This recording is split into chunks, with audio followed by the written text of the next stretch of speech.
le message le plus important, en fait, je t'ai invité aussi pour témoigner de notre engagement dans le pays depuis longtemps, mais surtout pour le futur de l'économie et de l'industrie au Maroc. Et je pense que ce que les autorités voulaient entendre un peu, c'était notre enthousiasme, notre volonté de continuer. C'est vrai qu'on ne le fait pas juste pour la pub ou juste pour faire content, on le fait parce qu'on est convaincu que le Maroc, c'est un endroit où ça vaut la peine d'investir.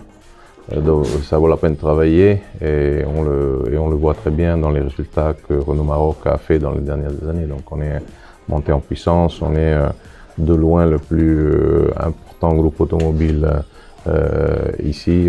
On exporte 86% de notre production, il va dans des marchés très sophistiqués où les gens demandent de la qualité.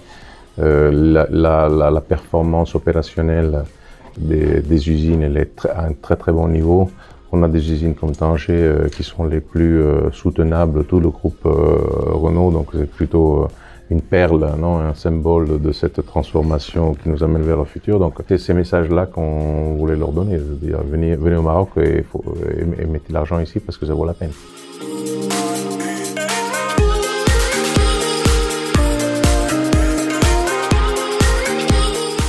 Et nous, on a déjà, ça fait longtemps qu'on discute, pas seulement qu'on travaille.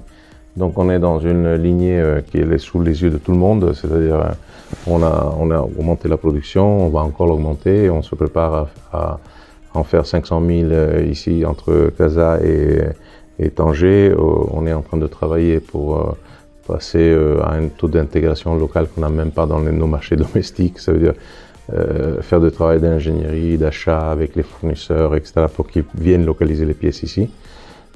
Et on regarde avec beaucoup d'intérêt à toute la stratégie industrielle du Maroc, parce que je pense que le gouvernement a une idée assez précise et claire des vrais enjeux pour le futur et est en train de mettre le Maroc dans les conditions de participer à cette transformation, notamment sur tout le travail qui est fait sur l'énergie renouvelable, sur l'économie circulaire, etc., etc. Donc je pense que ça va être ces briques qui vont permettre au Maroc de se connecter à des trains à grande vitesse qui sont en train de partir.